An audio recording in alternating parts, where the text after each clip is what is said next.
आज हमारे साथ एक बेहद ही खास मेहमान। जी हाँ, हम बात कर रहे हैं के नसरी की, एक story teller, social media sensation, poet, writer. तो आपकी ये जर्नी की शुरुआत कैसे हुई? I was always this rebellious kid, क्योंकि मेरे बड़े सवाल थे और उन सवालों का कभी सीधा जवाब मिला नहीं। पर पता नहीं कब शब्दों से प्यार हो गया, तो उन सारे सवालों का जवाब कहाँ मिला? लिख लिख के किताबों में। कि अगर वो अंदर क्वेश्चन, सवाल नहीं होते और उसको चैनलाइज करने के लिए कागज और कलम नहीं मिलती, तो बात ही नहीं बढ़ती। ये उस टाइम ना ब्लॉग, हम लोग बहुत पुराने लोग हैं, अच्छी खासी उम्र हो चुकी है हमारी, उस जमाने के हैं जब ब्लॉगिंग किया करते थे। किस टाइप का ब्लॉग डाला था मैम? हाँ, गुड क्वेश्चन। पहला ब्लॉग मेरा ये था कि कोई पढ़े ना पढ़े अब फर्क नहीं पड़ता, आज तो लिखना है। कॉर्पोरेट लाइफ तो अपने आप में वही, सुबह होती है शाम होती है, जिंदगी तमाम होती है। सुबह जाओ पंच करो, शाम को जाओ वापस पंच करके, और ऐसी जिंदगी कटती जाती है। एक दिन गया, 2 दिन गया, अरे 20 साल निकल गए। ये हर घर की कहानी है, और ये मम्मियों का प्यार कह लो, लेकिन ये हमको बहुत बेवकूफ बनानी है सारी मम्मी। इन्होंने बहुत साल हमको बनाया है बेवकूफ। ये हमसे कहते हैं कि ठीक है, तुम्हें सोलो ट्रिप पे जाना है, अभी रुक जाओ, हस्बैंड के साथ चले जाना। मैरिटल रेप एक चीज होती है जिसको आज शहरों में तक तो एक्नॉलेज नहीं करते, गांव में कहाँ से करेंगे? कि भाई तुम इक्वल राइट्स तो मांग रहे हो, लेकिन तुम तो मैटरनिटी लीव पे चले गए। तुम इक्वल राइट्स तो मांग रहे हो, पर तुम्हारा आधा ध्यान तो बच्चों के पास रहता है। तुम इक्वल राइट्स तो मांग रहे हो, लेकिन हमारी तरह ट्रैवल कर पाओगे क्या? इतने कठिन काम कर पाओगे? 24/7 अवेलेबल रह पाओगे? रात में आ पाओगे? इमरजेंसी सिचुएशन में पहुंच पाओगे? हाँ, इतने के बावजूद मैं कर लूंगी।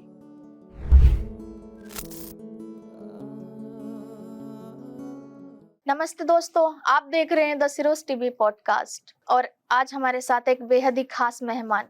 जी हाँ, हम बात कर रहे हैं के नसरी की, एक story teller, social media sensation, poet, writer. और आज हम इनसे बात करेंगे इनकी जर्नी के बारे में।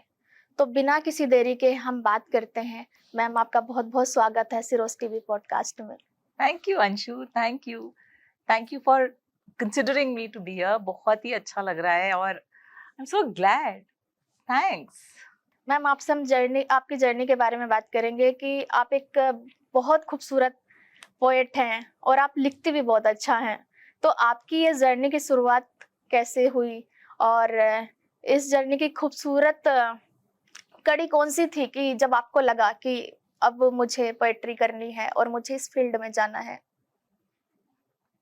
मतलब ये क्वेश्चन सुनते ही ना मेरा सारा फ्लैशबैक की तरह पूरा बचपन आ गया, क्योंकि अच्छा, I tell you the perspective. तो बचपन में ना आई वाज नॉट अ सीधा बच्चा। मेरे पेरेंट्स को आई एम श्योर बहुत दिक्कत हुई होगी रेज करने में, because I was always this rebellious kid, जो बगावत कर देता है, बात बात में ना बोल देता है, तकलीफ देता है भाई लोगों को। क्योंकि मेरे बड़े सवाल थे और उन सवालों का कभी सीधा जवाब मिला नहीं। एक ट्रेडिशनल पैटर्न में जिस तरह हम लोग बड़े होते हैं, अक्सर वो सवाल हमारे पास ही रह जाते हैं।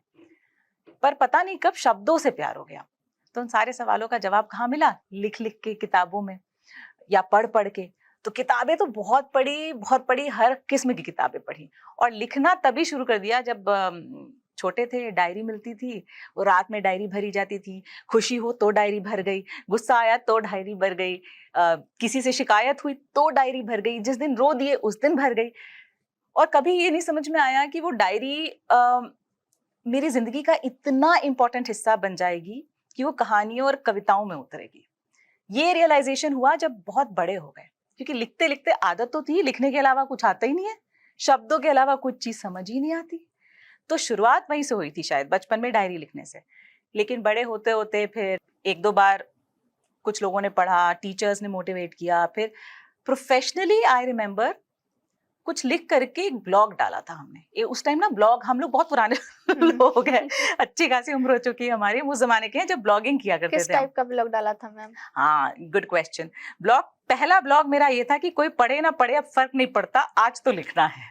तो मेरा ब्लॉग ही ये था पहला। अच्छा, वह टाइटल था ब्लॉग का? हाँ, मतलब I think it was begin before it is too late, ऐसे करके था। बिकॉज वो रियलाइजेशन आ गया था कि जो लिखा है, किसी को इंटरेस्ट हो तो पढ़े, किसी को कनेक्शन इसके साथ महसूस हो तो आगे ले जाए, और नहीं तो कोई बात नहीं, I will write for my self and I will put it there. तो ये था उद्देश्य।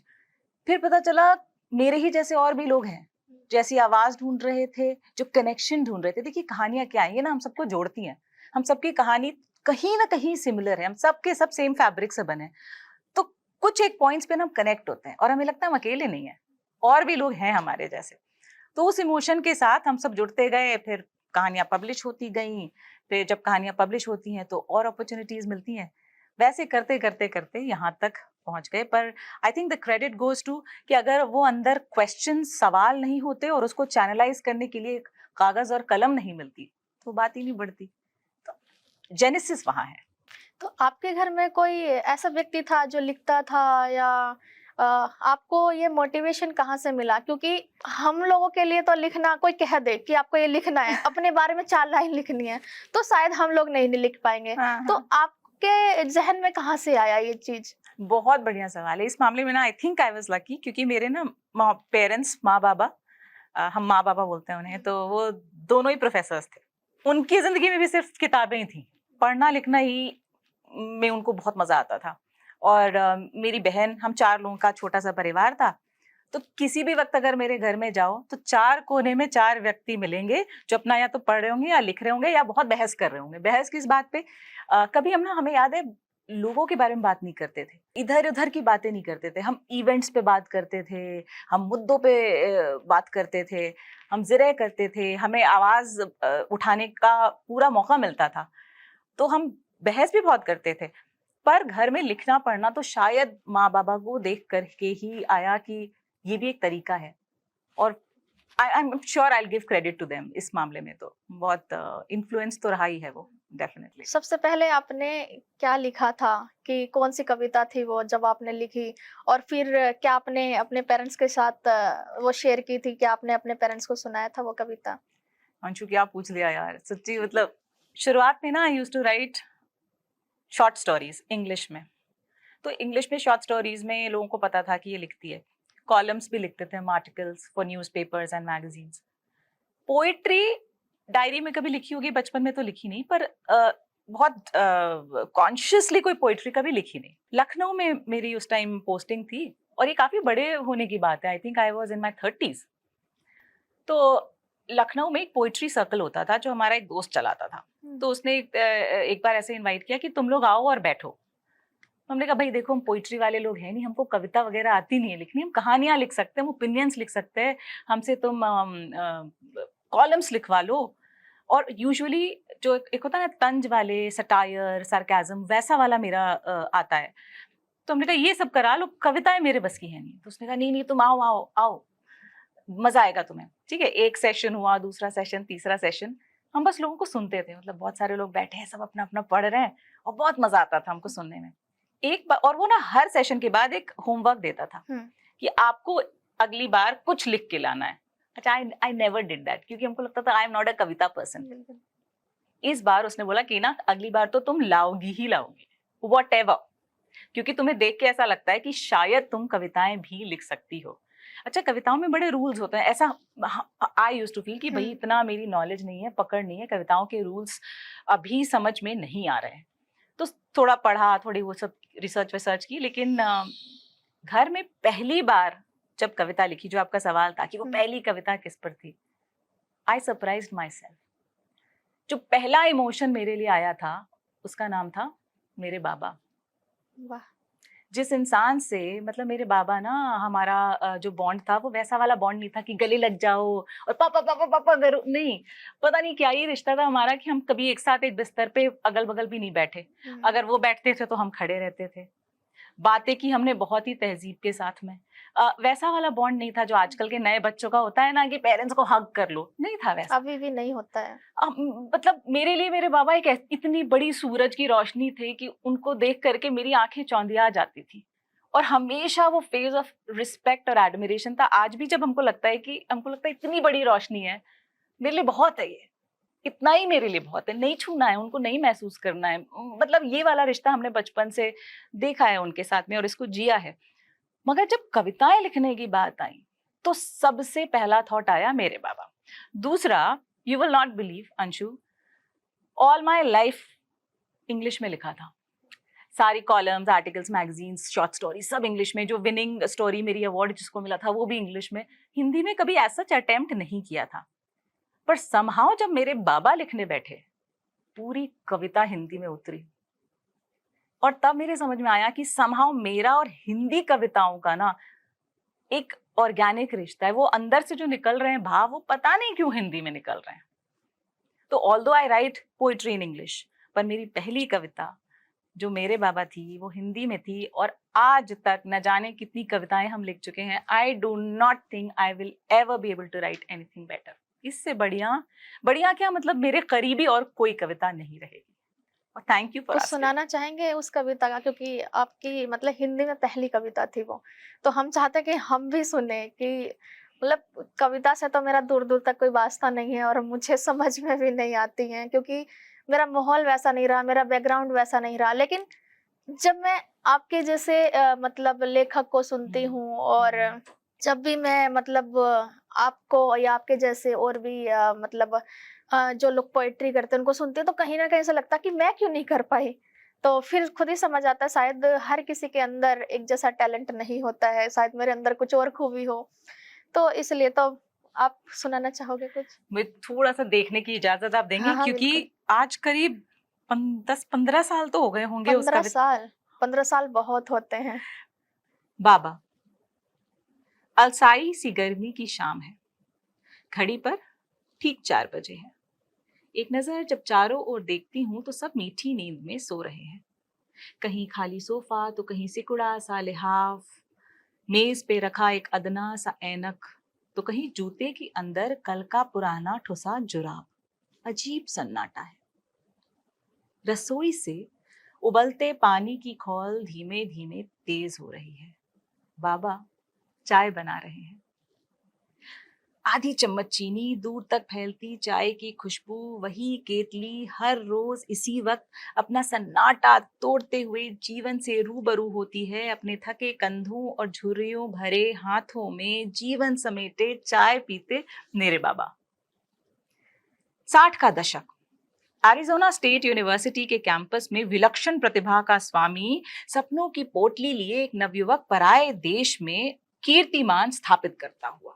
अगल बगल गोरी मेम सफेद घोड़े पर सवार, काउबॉय हैट हाथ में बियर, 4 पहिए की पीली नई कार, ग्रीन कार्ड, हसीन शामें, रंगीन यादें, वो मेरे बाबा। और समय फेरता हुआ हवा का एक झोंका। लाचार माँ, बुजुर्ग पिताजी, बहनें, शहर में एक आधा बना मकान, नाजुक कंधों पर अपनी सपनों की पोटली ढोते हुए, हंसते हुए अपने सारे सपनों को अलविदा कहकर देश वापस आते हुए मेरे बाबा। सन 1985 में खरीदी हरे रंग की बजाज स्कूटर। छरहरा शरीर, पैंट पुशर्ट टाई डाले, चिलचिलाती धूप में आंखों पर काला चश्मा, समय के आगे चलते मेरे बाबा और स्कूटर के पीछे नन्ही फ्रॉक और 2 चोटी पहने, उन्हें जोर से कमर पर पकड़े हुए 1 इंच से कम के फासले में अपने पूरे जीवन को पकड़ते समेटते हुई बैठी मैं, क्योंकि वो मेरे बाबा। मंदिर में दर्शन के लिए सारे परिवार को अंदर भेज, सुबह बाहर खड़े जूतों की रखवाली करते हुए बाबा। वो खुद अंदर नहीं जाते थे। सड़क पर चलने वाले नासमझ युवक के फेंके गए केले के छिलके को उठाकर डस्टबिन में डालते हुए मेरे बाबा। विश्वविद्यालय के छात्र नेता के तमंचे की धमकी पर अकेले खड़े रहकर सच्चाई का साथ देते हुए, न्याय के लिए आवाज उठाते हुए मेरे बाबा। और अपनी दोनों बेटियों को साथ बिठाकर किताबों की दुनिया के सैर कराते हुए बाबा। मंचली बड़ी यानी मैंने स्वयंवर की जिद जो ठानी, so I had a love marriage, उसके निर्णय को परिणाम बना सपनों को अंजाम देते बाबा। हार कर जो रो पड़ी मैं तूफानों की चोट से, मेरी हिम्मत, मेरी ताकत, मेरी पहचान बनते मेरे बाबा। चमड़ी के चीथड़े और खून की जो धार पड़ी मेरे शरीर पे, the surgeries that I went through, अपने सफेद कुर्ते से पोंछते घाव के हर निशान को मिटाते हुए मेरे बाबा। बढ़ते रहना, बहते रहना, सच्चे बनकर लड़ते रहना, जब हो तुम जहां हो तुम, कर्म पथ पर अलख बजाना, वैसे मेरे बाबा। अब मैं बड़ी हो गई, वो बूढ़े हो चले। अब मैं अकेली चल रही मगर वो कहीं ठहर गए। पाँव में उनके वो ताकत नहीं, स्टील की लंबी एक रॉड है। सपने अब भी बुनते हैं, लिखते हैं, पढ़ते हैं, हर रोज 2.5 अक्षर जोड़ते हैं। मलयाली सीख रहे हैं, छोटे दामाद को सिखाना है। फेसबुक और ट्विटर भी करते हैं, ग्रैंड डॉटर्स को भी पढ़ाना है। घर का कोना है, एक पुराना लैपटॉप, अनगिनत किताबें, शफर के फाउंटेन पेन्स, आधे लिखे कागज, और अभी भी उठते गिरते रोज बनते उनके छोटे छोटे सपने। रसोई से उबलते पानी की खौल आज फिर धीमे धीमे तेज हो रही है। 4 बज गए। वो जहां भी हैं चाय बना रहे होंगे। वही केतली, इसी वक्त, हर रोज सन्नाटा तोड़ते हुए, जीवन से रूबरू होते हुए, अपने थके कंधों और झुर्रियों भरे हाथों में अपने जीवन को समेटे हुए चाय पीते मेरे बाबा। बाबा अब है नहीं। He went away in 2020. मैं तो इमेजिन ही करती रह गई कि मैं उस लड़की की जगह, जो छोटी बच्ची थी, मैं अपने आप को महसूस कर रही थी, और लिटरली मेरी आंखों में आंसू आ रहे हैं, न जाने क्यों, पता नहीं। बहुत सुंदर लिखा आपने, और ये हर एक लड़की की कहानी है जो वो अपने पेरेंट्स के साथ, अपने पिता के साथ महसूस करती हैं। तो अभी हम बात कर रहे थे आपकी कविताओं के बारे में, तो इससे ही रिलेटेड मेरा एक और सवाल है कि जब आप कोई भी कविता लिखती हो तो आप अपने आप को एक लेखक के रूप में देखती हो, या एक स्त्री के रूप में देखती हो, या आप एक नॉर्मल साधारण इंसान के रूप में देखती हो? कौन सी पहचान है जो आप इन सब में से अपनाती हो लिखते टाइम? जो इमोशन आप लिख रहे हैं ना, आप उस इमोशन को जीते हैं। और इट डज नॉट मैटर कि वो एक स्त्री की आवाज़ हो सकती है, वो एक पुरुष की आवाज़ हो सकती है, वो एक रोते हुए आदमी की आवाज़ हो सकती है, वो एक हंसते हुए बच्ची की आवाज़ हो सकती है। उस इमोशन की आवाज़ होती है वो। लेखक केवल एक लेबल है जो उसके ऊपर लगाया जाता है, जो दुनिया लगा देती है, क्योंकि आपने कुछ इमोशन लिखा, वो लोगों ने पढ़ा। अब कोई उसको पोएट कह ले, कोई लेखक कह ले, कोई रचनाकार कह ले, कोई कहानीकार कह ले, ये सारे लेबल्स हैं। मेरे लिए as a person I have written it, I have lived an emotion, और वो उतार दिया गया है। कभी ऐसा लगा कि, या कोई ऐसा इमोशंस आया, आप लिख रहे हो और आप उसमें से ही अपने आप को रिलेट कर रही हो कि ये भाव तो मेरी ही किसी परछाई का हिस्सा है, या मेरे ही किसी घाव का हिस्सा है? कभी ऐसा हुआ है आपके साथ? बहुत। इनफैक्ट मेरी हर कहानी में तो चलो थोड़ा फिक्शन होता है, पोइट्री तो आप जितनी अगर आप मेरी पढ़ेंगे तो आपको लगेगा कि ये मेरी ही जिंदगी का ही हिस्सा है, ये मेरे साथ हो चुका है, इसको जिया है, और यही उतारने का तरीका है। मेरी एक कविता है, वो 4 लोग, जो कहीं पर भी जाओ तो अक्सर लोग उससे रिलेट कर पाते हैं, इसलिए फरमाइश भी उसी की होती है कि पहले आप वो सुनाइए। अगर आप उस कविता को सुने तो समहाउ जब वो निकली थी मेरे अंदर से, वो पूरा शैडो था जिंदगी का।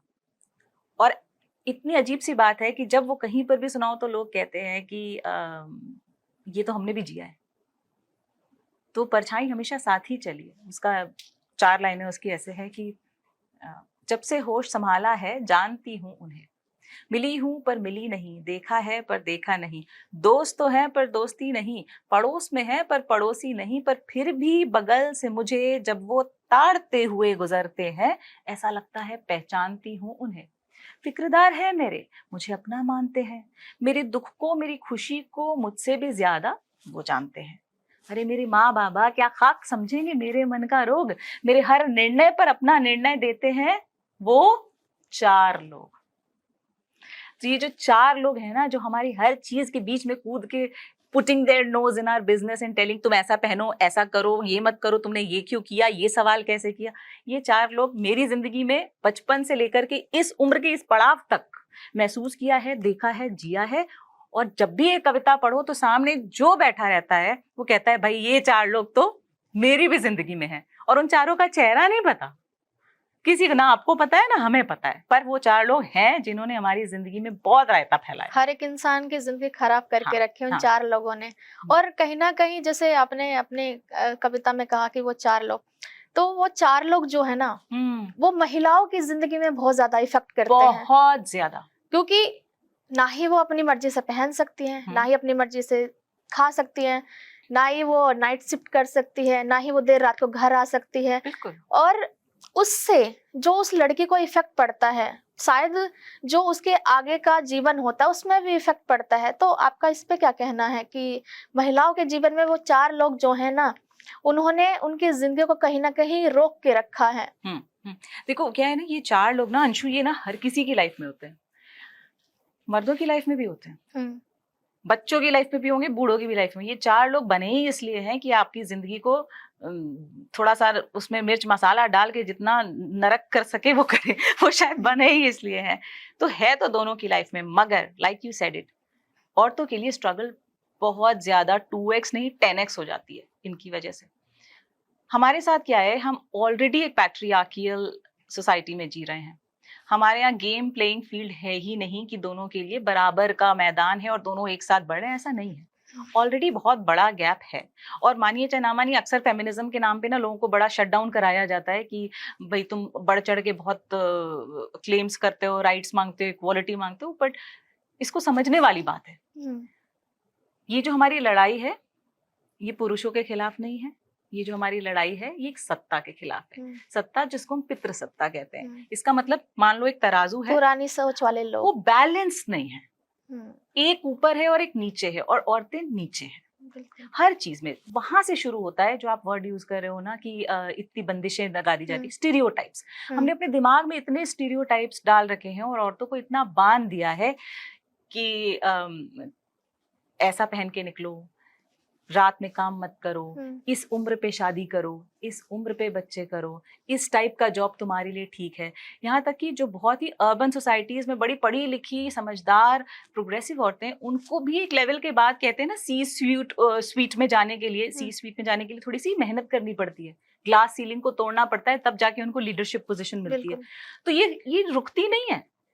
और इसका कोई इसका पैरामीटर भी नहीं है कि एक आध दो चीजें आप सही कर लो तो ये सिस्टम सही हो जाएगा। ये परवेजिव है, सिर्फ इंडिया में नहीं है, ग्लोबल है। तो ये पूरी एक जो सत्ता है, ये सत्ता की लड़ाई है जिसमें हम सब साथ हैं, पुरुष भी हमारे साथ हैं। लेकिन ये बात फैक्ट है कि ये 4 लोगों का जो अत्याचार है, जो इनकी प्रॉब्लम्स हैं, जो इनकी इश्यूज है, ये हमारे ऊपर ज्यादा दिखाई देती हैं और हमें ज्यादा सहना पड़ता है। इससे हम भाग नहीं सकते। छुटकारा कैसे पाया जा सकता है? पूरी सोच बदलनी पड़ेगी और बहुत जमाना लगेगा। अभी तो हम कहते हैं शुरुआत ही हुई है, अब तो हम थोड़ा सा बेटर हुए हैं। अंशु, आज इतना लंबा चौड़ा मूवमेंट चला इतने सालों से, तब जाके ये हालात है कि हम और आप यहाँ बैठ के कंफर्टेबली बातचीत कर पा रहे हैं, खुल के कर पा रहे हैं। वरना आज से कई साल पहले ये पॉसिबल नहीं था। हम जैसे लोग यहाँ बैठ के बातचीत नहीं कर सकते थे और इन मुद्दों पर तो बिल्कुल ही नहीं कर सकते थे। हमें परमिशन लेनी पड़ती, चाहे हमारे पेरेंट्स दे वो परमिशन, चाहे हमारे पति दे, चाहे हमारे दोस्त दे, चाहे सोसाइटी दे, तभी हम यहाँ बैठेंगे और इस तरह की बातचीत करेंगे। तो हर चीज उनके हिसाब से ढली हुई थी, पर अब चीजें टूट रही हैं, हम बहुत आगे बढ़ रहे हैं, पर बहुत दूर जाना है और ये धीमे धीमे होगा। कल्चर चेंज, सोसाइटल चेंज एक दिन में नहीं होता है। वो होता है जब हम, आप और हम सब मिलकर, यहाँ औरत मर्द सब मिलकर थोड़े थोड़े चेंजेस अपनी जिंदगी में लाएं, अपने आप में लाएं, तो अपने आप वो चेंज दिखना शुरू होता है। But it will take time, it's not going to go away any time, very soon. शहर एरिया में तो मैम वैसे मतलब एम्पावरमेंट बहुत ज्यादा हो चुका है और लोग अवेयर भी हैं, ये पुरानी सोच से बहुत आगे निकल गए हैं। लेकिन गांव एरिया में अभी भी ऐसे ही हैं और कहीं ना कहीं महिलाओं को भी ऐसा लगता है कि वो उसी चीज का हिस्सा हैं और जो उन पे दबाव बनाया जाता है कहीं ना कहीं वो मानने लग जाती हैं। और वो अपनी बेटियों के साथ भी ऐसा करते हैं। तो कहीं ना कहीं महिलाएं भी आगे, जो गांव की महिलाएं हैं वो खुद भी आगे नहीं बढ़ना चाहती हैं। तो उनके लिए आप क्या कहना चाहोगे? देखो, इस पे उनकी ना अंशु इतनी गलती नहीं है उनकी। अगर हम पूरा का पूरा ब्लेम उन पे डाल देंगे कि वो बढ़ना नहीं चाहती है, तो थोड़ा सा गलत होगा यहाँ पर, क्योंकि हमको लगता है उनकी कंडीशनिंग बचपन से ऐसे कर दी जाती है कि वो गलत को सही मानने लगती है। इस परंपरा को इतना ढाल लेती हैं अपने अंदर कि सारे घर के लोग खाना खा लेंगे, आखिरी में मैं खाऊंगी। अब ये उनकी तरफ से प्यार है, उनकी तरफ से ये ट्रेडिशन है, उनकी तरफ से उन्होंने यही होते हुए देखा है। पर इस पूरे प्रोसेस में ये उस नारी को दबा ले रही हैं जो शायद दिन भर काम करके भूखी हो, जिसको शायद औरों से पहले भूख लग गई हो। क्या गलत है कि हम 4 रोटी बना रहे हैं तो हम पहले खा लेंगे फिर आपको खिलाएंगे, कोई दिक्कत की बात तो नहीं है ना। खाना सबको मिलना चाहिए, बराबर मिलना चाहिए, सब प्रेम से खाएंगे, उद्देश्य तो ये है ना। पर इतना वो ढल गई हैं इस परंपरा में, शादी करके पति चाहे जो बोले हम सह लेंगे। माँ बाप भी यही सिखाने लगते हैं कि भाई अब तुम दूसरे घर में चली गई हो, अब सहना सीखो। बिल्कुल। चाहे वो फिजिकली असॉल्ट करे आपको तो भी सहना सीखो। आपको पता है मैरिटल रेप एक चीज होती है जिसको आज शहरों में तक तो एक्नॉलेज नहीं करते, गांव में कहाँ से करेंगे, क्योंकि हमें बताया जाता है और हमारे अपने लोग बताते हैं, कोई पराया आके नहीं बताता है। आपके अपने माँ बाप, अपने भाई बहन आपको बोलते हैं बेटा सह लो, थोड़ा सा और देख लो, थोड़ा और बर्दाश्त कर लो। तो इसमें टोटली उनकी गलती नहीं है, उनको वो हिम्मत चाहिए ना अपने अंदर की आवाज सुनने के लिए भी। कोई ना कोई तो होगा जो आपको शीशा दिखाएगा। जब आपके सामने वो मिरर ही नहीं आएगा तो आप कहाँ से अपने आप को देख पाओगे कि मैं क्या सोच रही हूँ, मैं क्या चाह रही हूँ, और मुझे बोलने के लिए ये मजबूती मिल भी रही है कि नहीं। एक और बहुत बड़ी प्रॉब्लम जो हमको दिखती है वो है लड़कियों का फाइनेंशियली इंडिपेंडेंट नहीं होना। Huge problem. एक बार आपको आदत पड़ जाती है कि आपका घर और आपकी जिंदगी किसी दूसरे के सहारे चले तो आप कितनी भी तकलीफ में हो आप बर्दाश्त करेंगे, because you do not know where to go. You do not know कि अगर मैं यहाँ से निकल के गई तो मुझे क्या होगा। और आई एम टेलिंग यू, अगर आप निकल के जाएंगे ना, मिल जाता है रास्ता, जिंदगी रुकती नहीं है। सबसे काइंड चीज जो पूरे वर्ल्ड में है वो है जिंदगी। बहुत मौके देती है और आपको गिरकर उठने की हिम्मत भी देती है, पर हमारे अंदर वो रिस्क टेकिंग कैपेसिटी नहीं, हम डरते हैं तो हमको सहते जाते हैं। तो हमको लगता है हर लड़की को सबसे पहले तो, लड़का या लड़की, I always say this, let us talk of gender agnostic situation. मतलब चाहे लड़का हो चाहे लड़की हो, आपको लाइफ स्किल सारे आने चाहिए। खाना बनाना, घर साफ करना, बच्चों को पालना, ये दोनों की जिम्मेदारी है। इसी तरह कमाना भी दोनों की जिम्मेदारी है। तो पहले फाइनेंशियली डिपेंडेंट बने। और रूरल एरियाज में ये देखा जाता है कि अक्सर आप पहले माँ बाबा के ऊपर निर्भर होते हैं, फिर आप पति के ऊपर निर्भर होते हैं। इसी तरह बहुत सी और परंपराएं हैं ना जिसको तोड़ने के लिए थोड़ी हिम्मत चाहिए। तो टोटली उनकी गलती नहीं है, मगर अगर उनको आप थोड़ा सपोर्ट दें और उनको उनकी आवाज निकालने का मौका दें तो सिस्टम्स टूटते हैं। पहले कम उम्र में शादी कर दी जाती थी, चाइल्ड मैरिजेस होते थे, अब होते हैं नहीं। माएँ ही अपना फुट डाउन करती है कि नहीं भाई अभी नहीं, अभी 5 साल और रुकेंगे। तो हो रहा है ना, चेंज तो हो रहा है, पर बहुत हिम्मत चाहिए और सोसाइटी को ओवरऑल थोड़ा थोड़ा करके बदलना पड़ेगा।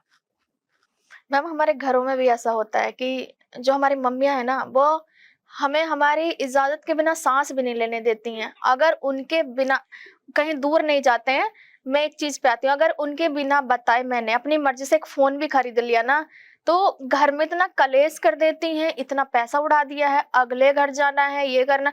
और मैं यहाँ रह के तो मैं अपनी जिंदगी जी लूं, मैं अगले घर जाके क्या करूंगी मुझे नहीं पता है। तो मैम क्या आपने भी कभी ऐसा अपने घर में कुछ देखा है? अरे ये हर घर की कहानी है और ये मम्मियों का प्यार कह लो, लेकिन ये हमको बहुत बेवकूफ बनानी है सारी मम्मी। इन्होंने बहुत साल हमको बनाया है बेवकूफ। ये हमसे कहते हैं कि ठीक है तुम्हें सोलो ट्रिप पे जाना है, अभी रुक जाओ, हस्बैंड के साथ चले जाना। तुम्हें यहाँ का ये काम करना है, ये नया करियर ट्राई करना है, रुक जाओ, शादी के बाद कर लेना, वो परमिशन दे। अरे भाई इतना बेवकूफ मत बनाओ। जब अपनी खुद की माँ परमिशन नहीं दे रही है तो वो दूसरा आदमी जो कल को आया है वो देगा? सास तो बिल्कुल नहीं देंगी, सास तो भूल जाओ। तो मेरे घर का तो ये हाल था कि इसके बाद, इस एपिसोड के बाद ससुराल में लॉक लगेगा कि ना वापस तुम नहीं आओगी। ओके, तो मेरे यहाँ तो लिटरली ये हाल था कि आई वाज ऑलवेज दिस बगावती बहू जो घर में आगे ना बच्चा बिगाड़ती है। मैं एक बार तो किसी को सुना है, हमने दूर की मम्मियाँ चचिया सास को बोलते हुए सुना है कि देखो केना आ रही है, अपने बच्चों को थोड़ा संभाल के रखो। बिकॉज बच्चों की सोच को समझने के लिए ना हमें उनके लेवल तक पहुंचना पड़ेगा। आजकल के बच्चे या हमारी जनरेशन के बच्चे अगर बहुत हम पुरानी सोच से उनको अप्रोच करेंगे ना, हमारी समझ में नहीं आएगा। बिल्कुल। भाई उनका हक बनता है एक फोन कॉल करने का, अपने लिए सामान खरीदने का, अपनी मर्जी के दोस्तों से बात करने का, अपनी मर्जी का करियर चूज करने का, अपनी मर्जी की शादी करने के लिए, ये उनका हक है।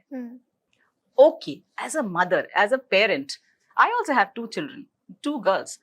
तो एज अ पेरेंट आपकी पता है क्या जिम्मेदारी है? उनको इतना प्यार, इतना सम्मान दो कि वो अपनी जिंदगी की चीजें आपसे बैठ के कंफर्टेबली डिस्कस कर सके, ना कि छुपा सके, ना कि छुपा के खरीदे, ना कि छुपा के दोस्ती करे, ना कि छुपा के कुछ गलत काम या किसी गलत ट्रैप में फंस जाए और आपको पता भी नहीं चले। वहां आप फेल करते हैं एज अ पेरेंट। पर आप एज अ पेरेंट आप ये नहीं कर सकते कि हम आपको रोक देंगे या मेरी परमिशन के बिना तुम ये नहीं करोगे। इतनी आजादी देनी पड़ेगी। आप कब तक है उनके साथ? आज है कल को तो ये बच्चा खुद की उड़ान लेगा ना, गलत लोगों से मिलेगा, गलत सिचुएशंस में फंसेगा। ये जिंदगी ना बहुत ट्रिकी है। जितना प्रोटेक्ट करने की कोशिश करो वो उतना ही तुम्हें ऐसी जगह फंसाएगी जहां आपको खुद से निकलना पड़ेगा। इसमें साइकोलॉजी भी कहती है, जो बच्चे पैदा होते हैं ना, they are meant to struggle. बच्चा दुनिया में कैसे आता है? स्ट्रगल करके आता है। हमारा जो डीएनए है वो बना ही इसलिए है कि हम स्ट्रगल करके ही सीखेंगे। तो आप बंदिशों में बांध कर, रूल्स में बांध करके उनको नहीं सिखा सकते। जिंदगी उनको अपने तरीके से सिखाएगी। As a parent, as a माँ, आप क्या कर सकते हैं? बातें करिए, उनको इतना प्लेटफॉर्म दीजिए, इतना स्पेस दीजिए कि वो बोले माँ गलती हो गई भाई, क्या करना चाहिए, और आप दोनों मिलकर उस प्रॉब्लम को सॉल्व करें। एंड आई एम श्योर अगर आपकी बातचीत खुले मन से हो रही हो और शुरू से हो रही हो ना, तो आप वहां तक, डेंजर तक नहीं पहुंचते, क्योंकि आपने डेंजर को पहले ही भाप लिया है माँ बेटी ने मिलकर, और आप निकल गए उस सिचुएशन से। तो जैसे कि मैम, आपने आज की जनरेशन की बात की, हम लोग तो 90s के हैं। हाँ। और हम लोगों की सोच भी कहीं ना कहीं जो पहले के लोग हैं उनसे मिलती जुलती ही है। हाँ, आज के जमाने में हम अपने आप को मॉडर्न बनाने की कोशिश कर रहे हैं, लेकिन कहीं ना कहीं एक टाइम पे ऐसा आता है कि नहीं, ये चीज गलत हो रही है। और आज की जो जनरेशन है, जेन जी जिनको हम बुलाते हैं, अभी जेन अल्फा भी आ रहे हैं, तो उनके लिए आप क्या कहना चाहोगी कि मतलब वो किस तरीके से अपने आप को बैलेंस कर सकते हैं? क्योंकि चाहे वो रिलेशनशिप हो, चाहे वो फ्रेंडशिप हो, तो वो लोग सिर्फ उसमें अपना फायदा देखने की कोशिश करते हैं। ये नहीं देखते हैं कि हमें मतलब अपना रिश्ता चलाना है। उनको आज यहाँ पे बेटर मिल रहा तो यहाँ जाएंगे, आज वहां बेटर मिल रहा तो आज वहां, कल वहां चले जाएंगे। तो उनके लिए आप क्या कहेंगे? जेन ज़ी, जेन अल्फा, और अब तो बीटा और गामा भी है ही यहाँ पर ऑलमोस्ट, बहुत आगे जा रहा है, 200x की स्पीड से भाग रहा है। ना, ऑलवेज है कि हमारे लिए, हमारे जनरेशन के लिए एक चैलेंज है कि आप उनकी रफ्तार से उनको पकड़ सके। उनकी भाषा अलग है, उनका खाना पीना अलग है। They are born out of internet, technology वाले बच्चे हैं। टेक्नोलॉजी उनके जीवन का हिस्सा है। उनके पैदा लेते ही उनका एक इंस्टाग्राम अकाउंट खुल जाता है, ईमेल अकाउंट खुल जाता है। डिजिटल प्रेजेंस पैदा होने के, कुछ लोग तो फीटस के टाइम ही करा देते हैं, कुछ पेरेंट्स रजिस्टर। तो ये जनरेशन बहुत ही अलग इनकी भाषा तक अलग है। आपको पता है कि किस लैंग्वेज में बात करते हैं? इमोजीज में बात करते हैं। और क्या स्किबिडी, बसिंग, ये सब तो हमारी डिक्शनरी में ही नहीं था। तो हमको एक तो इनको समझने के लिए अपने आप को अपडेट करना पड़ेगा और इनको इतना स्पेस और प्यार देना पड़ेगा। डिसमिस नहीं करना है। जो जितना फास्ट जाएगा, क्रैशिंग के भी उतने चांसेस रहते हैं। हमारे टाइम में एक कहीं ना कहीं चेक पॉइंट्स थे, इनके में कम चेक पॉइंट्स हैं, तो क्वाइट पॉसिबल कि ये क्रैश करे। तो क्रैश करने से क्या चीज बचाएगी? हमारे जैसे लोग, हमारे जनरेशन और इनके जनरेशन के एंकर्स, जो इनको बार बार याद दिलाएं कि देखो तेज जा रहे हो, स्पीड ज्यादा है, गियर लगाओ, समझो बात को। एक एंकर पॉइंट होना चाहिए। ऐसा नहीं है कि ये जनरेशन बहुत गलतियां कर रहा है। बहुत सी चीजों में पता है अंशु, आई ऑनेस्टली फील कि ये जनरेशन कुछ मामलों में हमारे वाले जनरेशन से मच बेटर परफॉर्म कर रहा है। फॉर इंस्टेंस, जब हम ISM इज्म की बात कर रहे हैं, ये जनरेशन फेमिनिज्म समझता है, ये जनरेशन सेक्सिज्म समझता है, रेसिज्म समझता है, बॉडी शेमिंग समझता है, जेंडर इक्वालिटी समझता है। LGBTQ हमारे टाइम के लोगों को नहीं समझ में आता था, हम तो एक्नॉलेज भी नहीं करते थे। हमारे पड़ोस में अगर कोई क्वेयर बच्चा है, क्या हम एक्नॉलेज किया है? हमने कभी नहीं किया। अगर हमारे साथ में कोई डार्क कंप्लेक्शन का है तो हम उसको कालू बुला देते थे, अरे मोटी है, अरे नाटी है। ये सब लैंग्वेजेस यूज किए जाते हैं। आज आप बोल के देखो, एक 5 साल का बच्चा, ये जनरेशन बीटा वाला बच्चा, सॉरी अल्फा वाला बच्चा आपको बोल देगा कि बॉडी शेमिंग हो रही है। तो कुछ मामलों में ये हमसे बहुत वोक जनरेशन है। ऑल्सो अपने हक के लिए ये बच्चे बोलते हैं जो हमने कभी नहीं बोला। हम तो एम्प्लॉयर सेटिंग में भी देखते हैं, हम इतना टाइम लग गया हमको अपने बॉसेस को, अपने माँ बाप को, अपने सास ससुर को, अपने सीनियर्स को ना बोलने में। लेकिन ये जनरेशन जानता है कि कहाँ ना बोलना है। हाँ, कभी कभी जरूरत से ज्यादा बोल देता है, विच इज ऑल्सो बैड, बिल्कुल है ना। लिहाज के बियॉन्ड ना बोलना बिल्कुल गलत है, पर अपने हक के लिए ना बोलना इन्हें आता है, विच इज वेरी गुड। तो कहीं बहुत जगह ये सॉर्टेड भी है, हमसे ज्यादा सॉर्टेड है। ये चीज हमें इनसे सीखनी है। और कुछ चीजें जो जिस स्पीड से और जिस इरेशनली कभी कभी ये भागते हैं, चेज करते हैं, हसल करते हैं, वहां पर जो इनको ठहराव चाहिए वो शायद इनको हमारे जनरेशन से मिलेगा। तो ये बैलेंस बनाना तो हमें मिलकर ही पड़ेगा, और वो रिश्तों से, बातचीत से ही बनेगा। जैसे मैम अपनी बातचीत में आपने एक शब्द का इस्तेमाल किया था, फेमिनिज्म का। आप फेमिनिज्म का मतलब क्या है? और आप वुमन एम्पावरमेंट पे काफी बातचीत करती हैं, तो आप समझाएंगी कि वुमन एम्पावरमेंट का मतलब या फेमिनिज्म का मतलब क्या होता है? मेरे लिए feminism is not bra burning movement या कैंडल लाइट मूवमेंट। वो भी है, पर वो एक बहुत छोटा पार्ट है। वो एक सिंबॉलिक रिप्रेजेंटेशन है हमारे प्रोटेस्ट का, बस।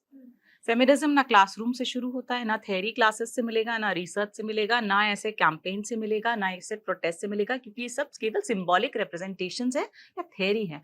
फेमिनिज्म हमको मिलेगा डेली लाइफ से, अपने घर से, अपने आसपास से, उस जगह से जहां ये मुझे तकलीफ दे रहा है एज अ पर्सन। मैं आगे पढ़ना चाहती हूँ, मुझे रोका गया।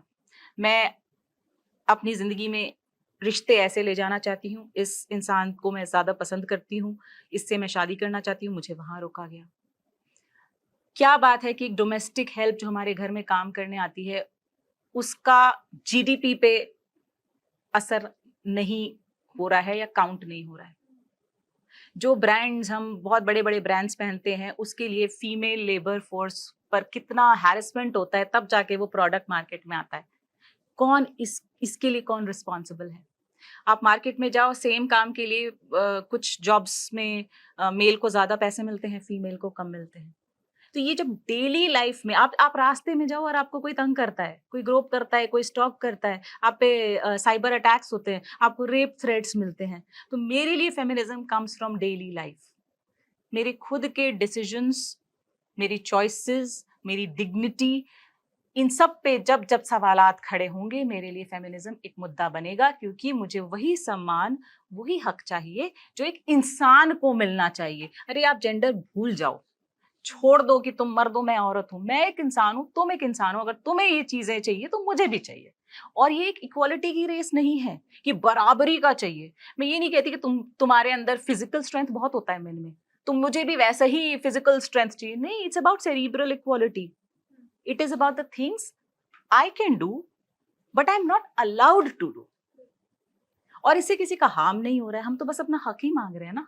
तो आपको क्या लगता है कि ये महिलाओं के अधिकारों की बात है? महिलाओं के अधिकारों की बात है, उनकी चॉइस की बात है। अच्छा, फेमिनिज्म ये भी है, मेरा ये मानना है कि फेमिनिज्म का कोई स्टैंडर्ड टेम्पलेट नहीं है कि भाई ये टेम्पलेट और ये फेमिनिज्म है। आपके लिए उसका मतलब कुछ और हो सकता है, मेरे लिए उसका मतलब कुछ और हो सकता है। आपके लिए फेमिनिज्म का मतलब हो सकता है कि मैं हाई हील्स पहन करके, साड़ी डाल करके फैशनेबल बनूं, सॉरी स्टाइलिशली रहूं। ये आपका सेंस ऑफ फेमिनिज्म हो सकता है। आपको इसकी आजादी होनी चाहिए, क्योंकि इससे किसी और को हार्म तो नहीं हो रहा है। मेरे लिए हो सकता है फेमिनिज्म का मतलब है कि मैं टॉम बॉयश रहूं, बाल कटवा के रहूं, मुझे एक टी शर्ट और एक जीन्स पसंद है, भाई मेरे को ऐसी रहने दो, I am that kind of girl, मुझे नहीं पसंद है मेकअप। मेरे लिए वो मतलब हो सकता है। आपके लिए मतलब हो सकता है कि भाई मैं एकदम क्लीन शेव्ड रहूं, मुझे अच्छा लगता है आईब्रो बनाना, मेरे अंदर फेमिनिन क्वालिटीज ज्यादा है, इसलिए मुझे लिपस्टिक लगाना अच्छा लगता है, मेकअप करना अच्छा लगता है, रेड लिपस्टिक पसंद है, दे दो। मुझे हो सकता है अच्छी लगती हूँ, मेरी हल्की हल्की मूछें हैं, मेरे लिए it's okay, I don't mind, I don't wax, I don't do threading, नहीं पसंद है मुझे, fine, let the women be, is what feminism is. मेरे को प्लीज रहने दो, जीने दो the way I want. and that is feminism, and that's my right, that's any human being's right. और कहते हैं फेमिनिस्ट वही होता है जो ह्यूमनिस्ट होता है. बिल्कुल. अगर आप इंसानियत पे विश्वास नहीं रखते तो आप फेमिनिज्म पे विश्वास रखोगे ही नहीं, because it is about humanity. और इसमें आई always say this, everybody is together. My father, my brother, my husband, my male friends मेरे से ज्यादा फेमिनिस्ट होंगे शायद. बिल्कुल. सपोर्ट ज्यादा करते होंगे, संभाल ज्यादा रहे होंगे, इन मुद्दों पे विश्वास ज्यादा कर रहे होंगे, इन मुद्दों के लिए काम ज्यादा कर रहे होंगे. तो ये मेन वर्सेस विमेन की लड़ाई नहीं है. बिल्कुल. मैम, आज के आपके इसके फेमिनिज्म के सवाल से जो आपने इतना बढ़िया आंसर किया, इससे बहुत सारे लोगों को क्लियरिटी मिली होगी, क्योंकि बहुत सारे लोग फेमिनिज्म का मतलब ही नहीं जानते हैं. बस कह दिया कि हाँ फेमिनिज्म है, हम तो फेमिनिस्ट हैं, लेकिन उनको यही नहीं पता होता क्या है. उन्हें कई बार ना हम, और शायद ये एक गैप भी शायद यहीं पर आया है कि लोगों को लगता है फेमिनिस्ट औरतें जो होती हैं वो कैंडल लाइट्स करेंगी, वो मोर्चे निकालेंगी, वो डिस्काउंट मिलता है ना विमेंस डे पे पिंक डिस्काउंट्स की बात करेंगी, ब्रा बर्निंग मूवमेंट्स होंगे और नीचा दिखाएंगे. अरे क्या है ये? कलर से डिफाइन कर दिया है एक औरत को. क्या है ये? कितने जमाने से एक स्ट्रगल है जिससे हम सब निकल के बाहर आ रहे हैं ताकि हम सबको इज्जत से रहने का मौका मिले. बिल्कुल मैम. बड़ा सिंपल डेफिनेशन है. इसको इतने कॉस्मेटिकली कलर हो कि कमर्शियलाइज मत करो. और हमारे इस डेफिनेशन का फायदा कौन उठा रहा है? ये कमर्शियल मार्केट उठा रही है, क्योंकि उनको एक बाजारवाद दिख रहा है वहां पे. बिल्कुल. उनको पता है कि इस पे मेरे प्रोडक्ट्स, मेरा दाम बढ़ेगा, प्रोडक्ट्स बढ़ेंगे, सेल बढ़ेगी, प्रॉफिट आएगा. उन्होंने इसको कैपिटलाइज कर दिया है, कमर्शियलाइज कर दिया है, जबकि मुद्दा तो था ही कुछ और. मुद्दा बेसिक ह्यूमन राइट्स का था. और I can vouch for this. आप मानते हो फेमिनिज्म, ना मानते हो, पर आप ह्यूमन राइट्स मानते ही होंगे. ये मेरा मानना है, ये मेरा विचार है. ऐसा कोई इंसान मेरे को नहीं मिला जो ह्यूमन राइट्स में ना विश्वास रखता हो. It's the right to life, it's the right to dignity. Ma'am, इससे ही मिलता जुलता मेरा एक सवाल है आपसे कि आप मुझे भी देख रहे होंगे कि मेरे चेहरे पे बहुत सारे स्कार्स हैं, मेरी बॉडी पे बहुत सारे स्कार्स हैं, और मैंने कहीं पढ़ा था या आपको बोलते हुए भी सुना था कि आपको भी कुछ स्कार्स से सफ़र करना पड़ा था. तो मैं उस इंसिडेंट्स के बारे में जानना चाहती हूँ आपसे कि अ, उन स्कार्स से आपने कैसे ओवरकम किया और कैसे आपने अपनी उस खूबसूरत जर्नी को जिया, और कैसे आप उस चीज से बाहर निकल के आज लोगों के सामने एक स्ट्रॉन्ग लेडी के रूप में खड़ी हो. ये बात है 2012-13 की. मेरी रिपीट सर्जरीज हुई थी ब्रेस्ट की. It was a benign condition, it was not malignant. I am sure जिनका मैलिग्नेंसी होती है या जिनके लाइफ में और ट्रेजेडीज होती है उनके लिए ये बहुत ज्यादा डिफिकल्ट सिचुएशन होगी. मेरे लिए उतनी डिफिकल्ट कंपैरेटिवली नहीं थी. बट सर्जरी के बाद, सेकेंड सर्जरी के बाद हमको याद है कि जैसे ही पट्टियां खुली, I saw lot of scars on my breast and I was very young then. जैसे ही वो पट्टियां खुली और वो स्कार्स दिखे ना, माँ थी मेरे सामने, क्योंकि पट्टियां बदल के उसके ड्रेसिंग हो रही थी. And I started crying. समझ में नहीं आया how to deal with it. I cried. See, I'm not going to be dishonest here. I don't have to pretend that I'm a very, very strong person और मेरे को कुछ असर नहीं हुआ. I cried. I think I hugged my mother and cried, and she also started crying. कि यार कहाँ जिंदगी ये क्या दिखा रही है, और इसको क्या सारी जिंदगी देखना पड़ेगा, और ये कैसे, क्या वो एक मोमेंट था. I clearly remember that. उसके बाद धीमे धीमे ड्रेसिंग होती गई, स्कार्स रह गए. स्कार्स तो रहे ही. मेरा क्लीवेज थोड़ा शिफ्ट हो गया. आई don't know whether I should put this on public platform और नॉट, बट जैसे सेंटर में क्लीवेज होता है, मेरा थोड़ा सा शिफ्ट हो गया बिकॉज ऑफ द सर्जरीज. तो कोई भी ड्रेस पहनो अगर वी नेक तो प्रॉब्लम होती थी, अभी भी होती है. Okay. Generally also I know अभी like scars are hidden, but I know because I face the mirror every day, so I know it. धीमे धीमे स्कार्स पीछे हो रहे हैं, धुंधले हो रहे हैं. स्कार से रिलेटेड कहानियां रह जाती हैं, वो दिमाग में हमेशा मेमोरी में फ्रेश रहती हैं। तो मेरा अप्रोच ना स्कार की तरफ देखो दो था। I don't know whether you can relate to it और not Anshu, but that's how I would like to look at it. एक होती है ब्रेवरी, एक होता है रेजिलियंस। ब्रेवरी मेरे ख्याल से इट्स नॉट एन ऑप्शन, वो आपको सिचुएशन पढ़ने पर ब्रेव होना ही पड़ेगा। It is not an option, it is inevitable. Psychology में भी कहते हैं कि जब कोई मुसीबत आ जाए, एक सांप आ जाए, तो आपके पास दो रिस्पॉन्स होता है, एक फाइट या फ्लाइट। पहले तो आप भागते हो, फ्लाइट कि पहले तो भाग जाओ इस सिचुएशन से, निकल जाओ। हर इंसान की कुदरती जो हमारा टेंडेंसी है वो है कि हम भागेंगे इससे, अदरवाइज हम फाइट करेंगे, लड़ेंगे, अपनी आखिरी तक लड़ेंगे। तो मेरे ख्याल से bravery, while it is a virtue, it is not an option. आपको लड़ना ही पड़ेगा। हर कोई लड़ता है अपनी जिंदगी के लिए, अपने सर्वाइवल के लिए, हर कोई लड़ता है। आप अपने सिचुएशन में लड़े होंगे, हम अपने सिचुएशन में लड़े होंगे, ये भाई साहब अपने सिचुएशन में लड़े होंगे, सब लड़ेंगे। मगर resilience is a choice. Resilience क्या है? आपने मिरर देखा, आपको स्कार्स दिखाई दिए, आपको दिखा कि मैं कहाँ से कहाँ पहुंच चुकी हूं, अब मेरी ये हालत है, यहां से मुझे वापस कैसे बाउंस करके उधर आना है, ये चॉइस है। और ये हर किसी के पास होती है। एक्सरसाइज हर कोई नहीं कर पाता है।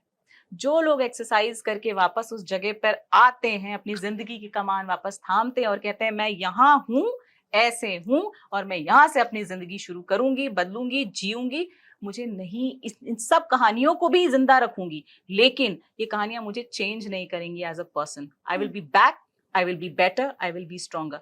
That is resilience and that's how I see scars. Your scars are a reminder that you're a resilient person and that you can do it. आप ये कर सकते हो। तो जब आपकी कहानी सुनी या फिर मेरी कहानी या औरों की जो कहानियां है ना, हमारी कहानी में हमको लगता है हीरो कौन है? वो है जो रेजिलियंट है, बिल्कुल, जिसने जिंदगी देखी है, तकलीफें देखी हैं, पर वहां से वापस आने की क्षमता रखता है। तुम हमको ऐश में भी डाल दो ना, वहां से भी एक फीनिक्स राइज करेगा। ये एक बहुत बड़ी क्वालिटी है जो सब में नहीं होती, पर हम में होनी चाहिए।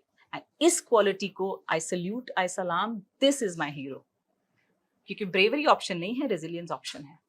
बिल्कुल मैम, मुझे आपसे बहुत कुछ सीखने को मिला, क्योंकि कहीं ना कहीं मैं भी बहुत अपने आप में डाउन फील करती हूँ। और जैसे आपने कहा कि हम सभी एक टाइम पे मिरर देखते हैं और अपनी बॉडी को देखते हैं, तो मेरा तो सामने फेस आता है। जैसे मिरर के सामने जब भी खड़ी होती हूँ तो क्वेश्चंस अपने आप से ही करने लग जाती हूँ। आज भी कहीं ना कहीं जैसे आपने कहा कि ब्रेवरी, मैंने अपने आप को वही शब्द अपना लिया कि मैं ब्रेव हूँ, लेकिन वो ब्रेव जो है वो एक हद तक है। जब दुनिया के सामने है तब तक वो ब्रेव है, लेकिन जब वो अकेले में होता है वो ब्रेव नहीं होता है। वो एक डरा सहमा इंसान होता है, अपने आप पे क्वेश्चन मार्क लगाया होता है कि मेरे साथ क्यों हुआ।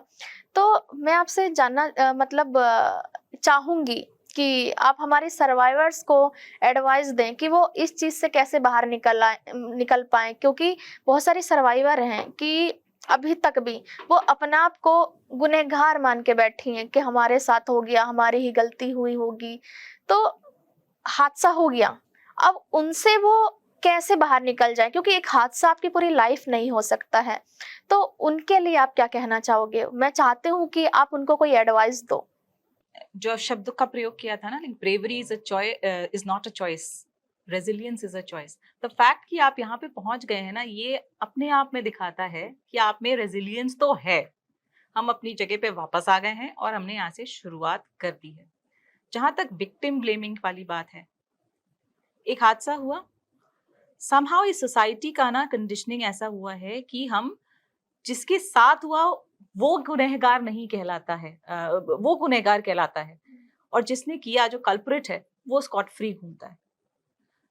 इस मेंटालिटी से लड़ना ना अपने आप में हमारे लिए बहुत बड़ा चैलेंज है।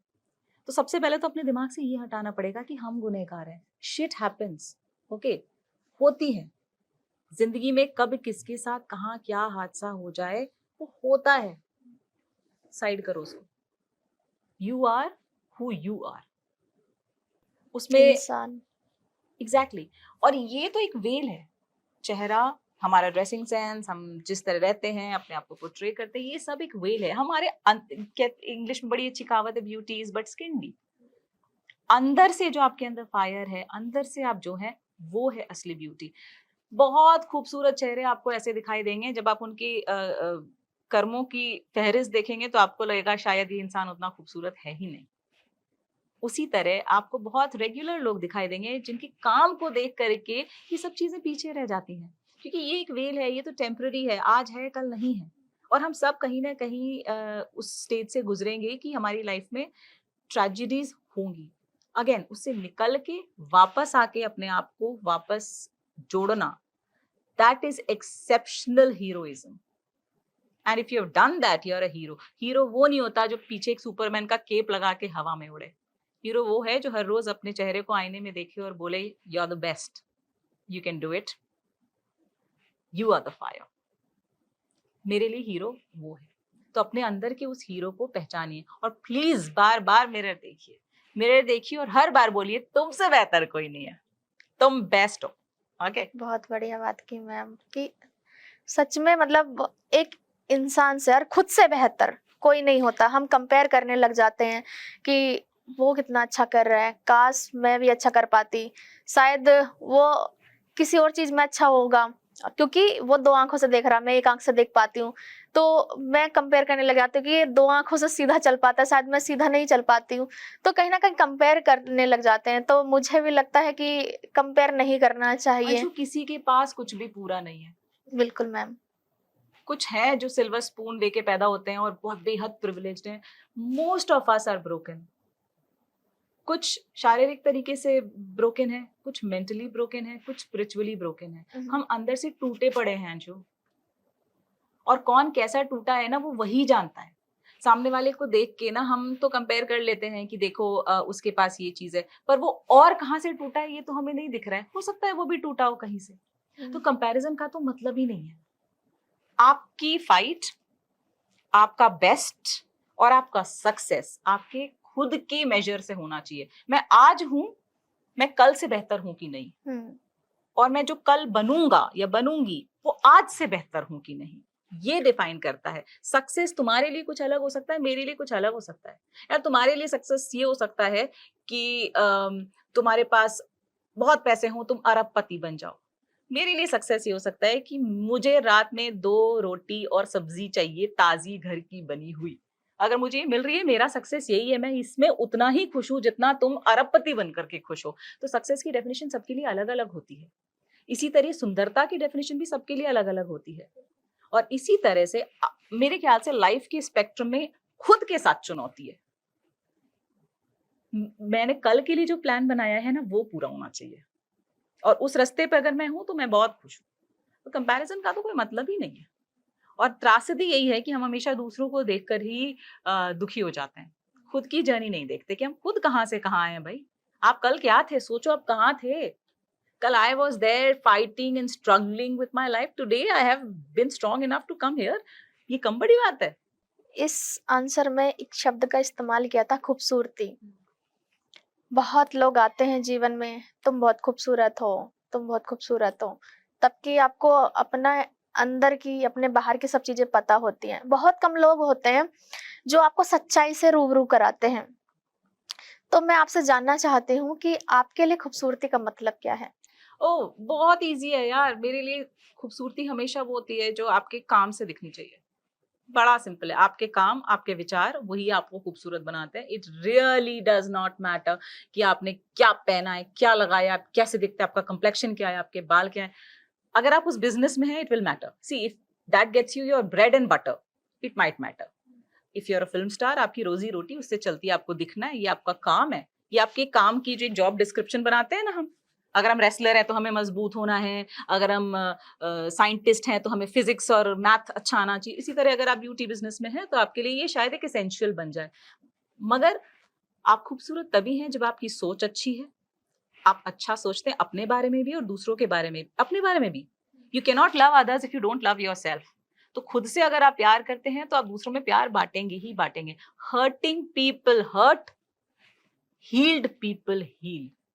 और मेरे लिए खूबसूरत वो लोग हैं जो हील्ड हैं, जिनके अपने खुद के घाव भर गए हैं और वो दूसरों के घाव भरने की क्षमता रखते हैं, वो ही खूबसूरत लोग हैं। As long as you are hurting, आपकी सुंदरता में कुछ तो कमी रह गई है। दिखने में अच्छा आदमी आपके साथ बैठ जाए बड़े देर तक और फिर आपको चार 4 मिनट बाद लगे कि क्या बकवास बातें कर रहा है, दूसरों की शेमिंग कर रहा है, बाकियों को नीचा दिखा रहा है, would you like to sit with that person? नहीं। जिंदगी गुजारना तो दूर की बात है, शायद हम बैठ के बातचीत ना कर पाए उससे। हम्म। मेरे लिए, at least I can speak for my self, मेरे लिए तो डेफिनेशन वही है, अच्छा, प्यारे, बढ़िया लोग, बढ़िया इंसान, मजा उनके साथ रहने में है।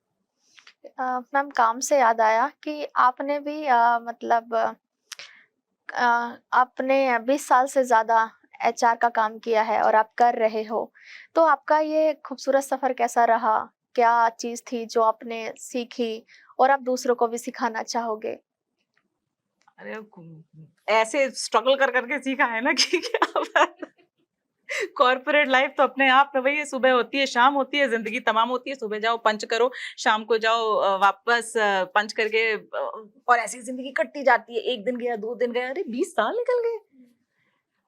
बहुत स्ट्रगल किया, बहुत कुछ देखा जिंदगी में, बहुत लोगों के साथ काम करने का मौका मिला, बहुत सिचुएशंस में काम करने का मौका मिला, और एचआर को चुनना ही मेरे लिए अपने आप में एक बड़ी कहानी है। So I was a science student 12th तक। फिर ना 11th 12th में मैथ्स, फिजिक्स, केमिस्ट्री पढ़ा, समझ में आ गया देखो ये मेरे बस का है नहीं, ये ना चल ना पाएगा मेरे से, तो 12th में वो छोड़ा। फिर हमारे यहाँ उस टाइम कहा जाता था, अच्छा मार्क्स सही सही आ जाते थे, तो क्योंकि मार्क्स सही आ जाते थे तो टीचर्स ने इनकरेज किया था कि भाई तुम तो तेज बच्चा हो, तुम्हें मैथ साइंस लेना चाहिए, अच्छे अच्छे मार्क्स वाले बच्चे मैथ साइंस लेते हैं। ले तो लिया, समझ में आ गया कि नहीं आता है। फिर जब वो छोड़ा तो नेक्स्ट बेस्ट ऑप्शन क्या होता था 90s में? कॉमर्स। मैम, मैंने तो पढ़ा ही नहीं। मतलब अब हम बता रहे हैं कॉमर्स होता था, ठीक है, कॉमर्स ले लिया, वो भी समझ में आ गया कि ये भी नहीं, ये भी मेरे बस का नहीं है। बस का as in not that I am not able to do it, again I was a good student, तो मार्क्स तो आ रहे थे, मन नहीं लग रहा था। फिर एमबीए जब करने लगे, masters in psychology and human resource management, वहां जाके समझ में आया कि इसके लिए बने हम, because human, this very word connects with me. इंसान अपने आप में बहुत गंभीर और बड़ा खूबसूरत वर्ड है और मेरे को समझ में आता है। दूसरा, रिसोर्स, संसाधन, कि हमारे पास जो भी संसाधन है, लिमिटेड है, ज्यादा है, कम है, जैसा भी है, उसमें से हम बेस्ट क्या निकाल सकते हैं। तो ह्यूमन रिसोर्स ही मेरा सब्जेक्ट है। इसमें लोगों की बात होती है, लोगों के बारे में होती है, लोगों के लिए होती है, and I am that kind of person जिसे पसंद है, कनेक्शंस पसंद है, लोग पसंद है, अपनी जिंदगी, औरों की जिंदगी बेहतर बनाना पसंद है। तो इस 20 साल में जगह जगह पोस्टिंग्स हुई, तरह तरह का काम देखने को मिला, गंभीर सिचुएशंस भी आए, but it has been quite a journey. और द फैक्ट कि एक भारत सरकार का उद्यम है ये, तो उसमें आपके पास चैलेंजेस भी ज्यादा होते हैं, और साथ में सिचुएशंस भी बड़ी अलग होती हैं। इतनी ग्लैमरस लाइफ नहीं होती है हमारी जितनी मतलब और प्राइवेट सेक्टर को दिखती है। It's not glamour. ये वो काम है जिसमें आपके हाथ गंदे होते हैं, जिसमें आपको जाना पड़ता है फील्ड में, जिसमें आपको पब्लिक अकाउंटेबिलिटी है, ट्रांसपेरेंसी है, तो आपको हर चीज ऐसे करनी पड़ती है कि दुनिया देख रही है आपको, दुनिया के सामने एक मिसाल है आप, आपको रिस्पॉन्सिबिलिटी से करना है, तो आप खिलवाड़ भी नहीं कर सकते। आप तो बहुत कुछ सीखा, बहुत कुछ देखा, it's been very amazing journey. इसी जर्नी के बीच में कॉर्पोरेट स्टोरी टेलिंग भी सीखी, और उसमें भी बड़ा मजा आया, क्योंकि उससे ये समझ में आया कि हर कॉर्पोरेट की, हर कंपनी की अपनी एक कहानी होती है, और उस कहानी को समझना ये भी बड़ी बात है, काफी कुछ सीखने को मिल जाता है।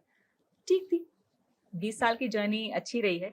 इसके साथ साथ आर्ट को बैलेंस करना थोड़ा सा मुश्किल मेरे लिए आज भी पड़ जाता है, क्योंकि आप अपनी जिंदगी का 80% टाइम ऑफिस में देते हैं या फिर ऑफिस के काम को देते हैं, तो उसके साथ में ये जो लिखना, पढ़ना, परफॉर्म करना, ये सब तो पसंद है ही, ये थोड़ा सा मुश्किल हो जाता है, but yes, I have been able to manage, life has been kind.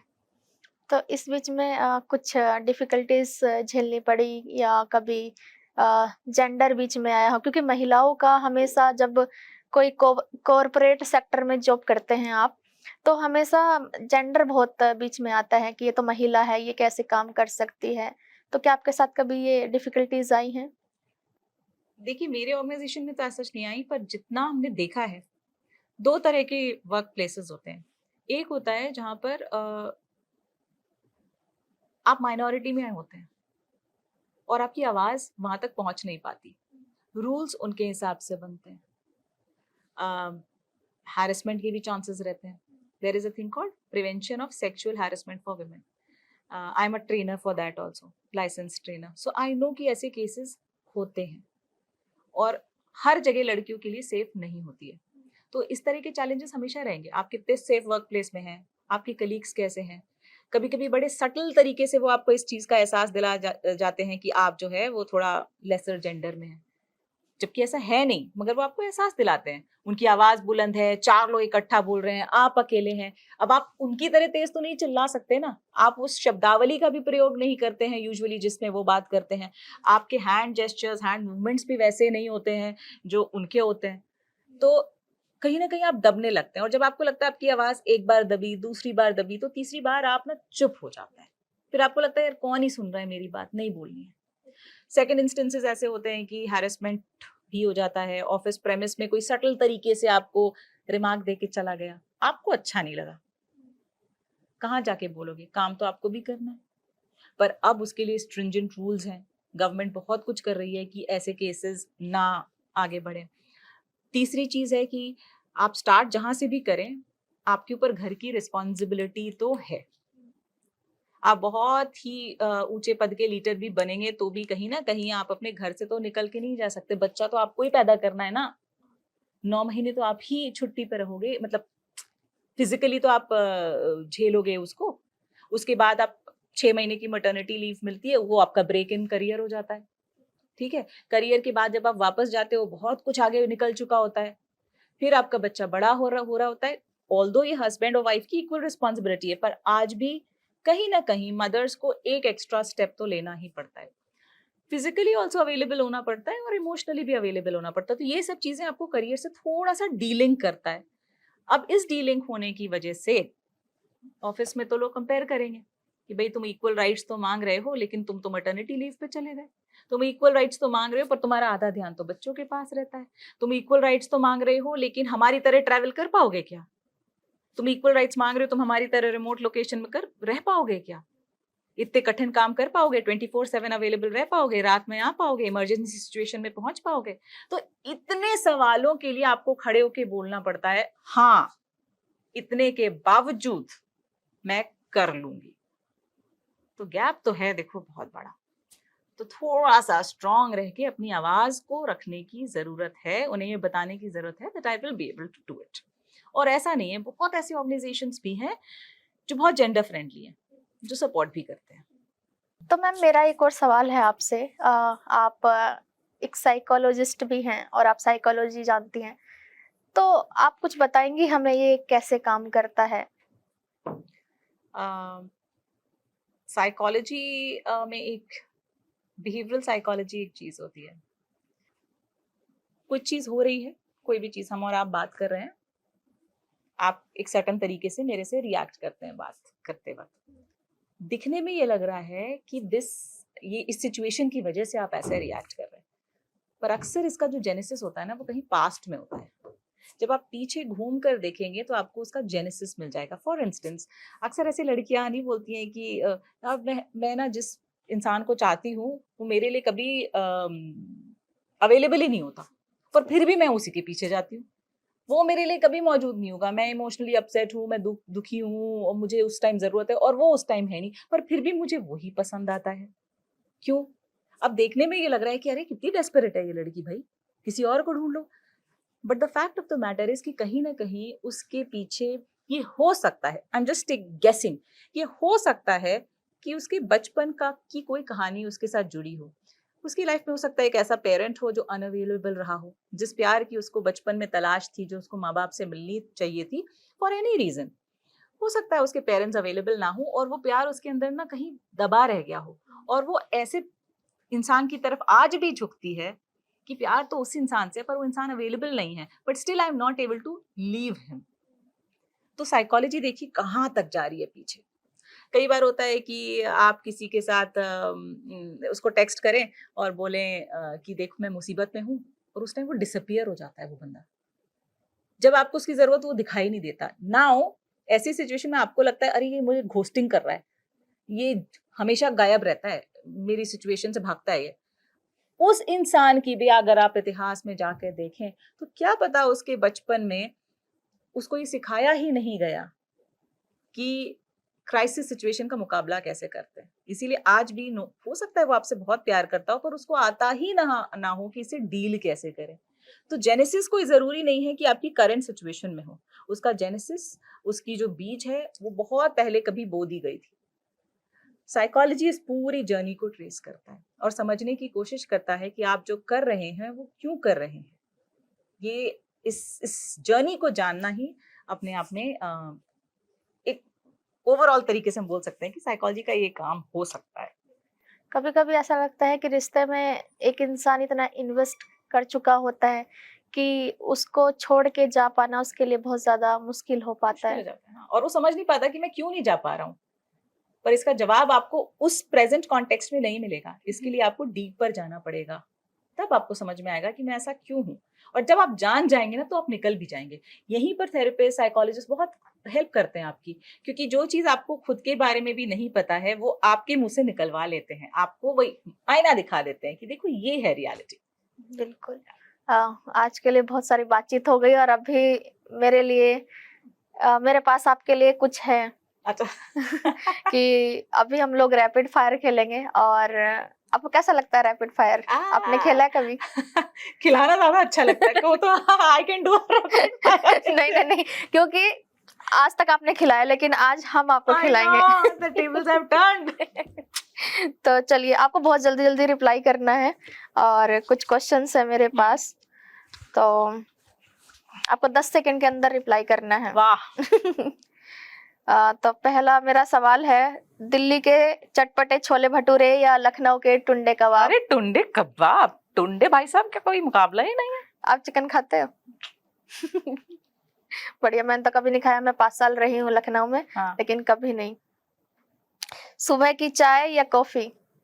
सुबह की अदरक वाली चाय जिसमें गुड़ मिला हो, और अगर वो आपके सबसे प्यारे इंसान ने बना के आपके हाथ में दिया हो तो क्या बात है।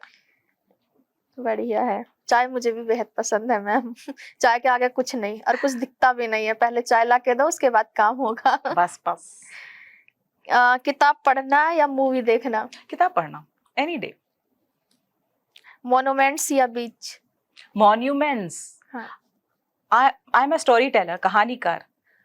मॉन्यूमेंट्स की हर ईंट, हर खरोच पर एक कहानी छुपी है और वो अट्रैक्ट करती है। जी, जैसे मैंने कहीं देखा था कि आप लखनऊ में भी रहे हो, तो क्या लखनऊ में किसी इमारत के ऊपर आपने कोई कविता लिखी? बहुत सारी लिखी है, फुर्सत से आपको सुनाएंगे एकदम। चलिए, बिल्कुल, जब भी आपको टाइम लगे आप जरूर आइएगा। कॉमेडी या ड्रामा? ड्रामा। बहुत इमोशनल, ड्रामेटिक क्वीन। मेरा पूरा घर बिल्कुल ड्रामा है एकदम। कभी भी कहीं रुला लो, डांस करा लो, अतरंगी काम करा लो, हम सब ऐसे ही हैं, अतरंगी लोग। घर का खाना या बाहर का खाना? घर का खाना माँ के हाथ का तो बेस्ट है, अब मिलता नहीं है, लेकिन हम बाहर का ज्यादा पसंद करते हैं। बाहर का डिपेंड्स। लखनऊ में टुंडे कबाब, दिल्ली आ जाओ तो छोले कुलचे, हैदराबाद पहुंच जाओ तो हलीम। हर जगह की जो स्पेशलिटी है वहाँ की, वो खाना बहुत पसंद आपने है। मोस्टली हर जगह का टेस्ट लिया हुआ है। हाँ, ढूंढ ढूंढ कर, गांव गांव जाकर ढूंढ ढूंढ कर। चलिए, बढ़िया है। पोएट्री या story telling? Story telling. Poetry मेरी जिंदगी में बहुत लेट में आया, story telling I love. Instagram reel या यूट्यूब शॉर्ट्स? दोनों में से कोई नहीं। आप इंस्टाग्राम पर नहीं हो? हम दोनों पर है और दोनों ही मेरे बस का नहीं है, ये एल्गोरिदम मेरे समझ का ही नहीं है। But I am there because वो एक जरिया है लोगों से जुड़ने का और लोगों तक अपनी बात पहुंचाने का। Between the two, Instagram reels. क्योंकि रील्स में मैंने देखा है कि आप जो बोल रहे होते हैं, जो इमेजिन कर रहे होते हैं, वो इंस्टाग्राम पे आपको दिखता है। लगता है कि हमारे दिल की बात हमारे दोस्त नहीं समझ पा रहे, इंस्टाग्राम समझ जा रहा है। देखो।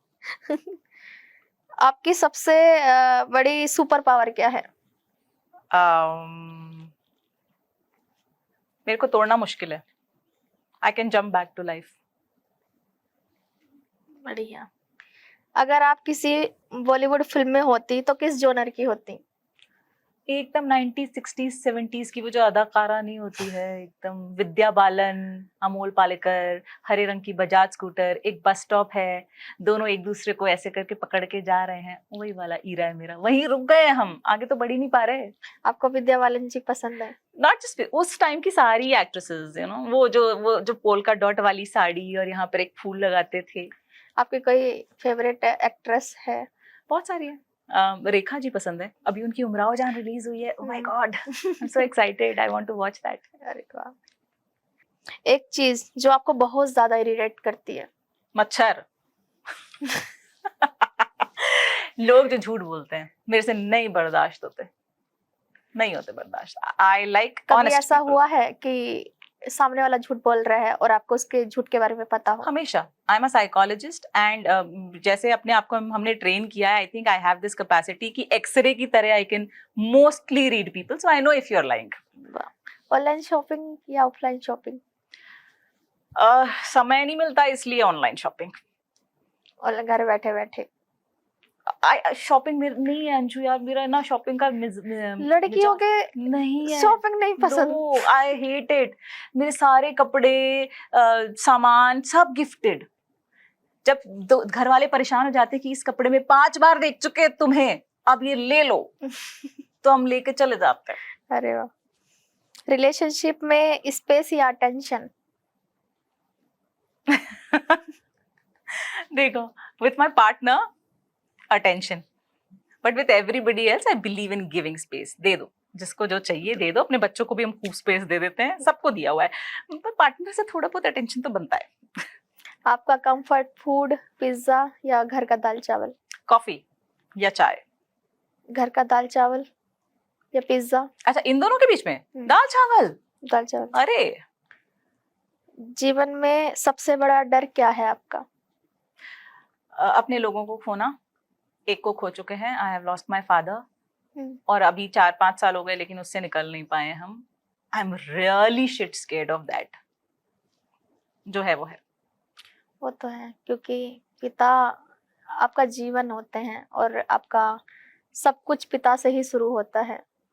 इमेजिन भी नहीं कर सकते हैं आप कि अगर घर का कोई सदस्य जिससे आप इतने अटैच हो और वो चला जाए, तो कहना बहुत मुश्किल है मैम, वो तो आप खुद ही फील कर सकते हो।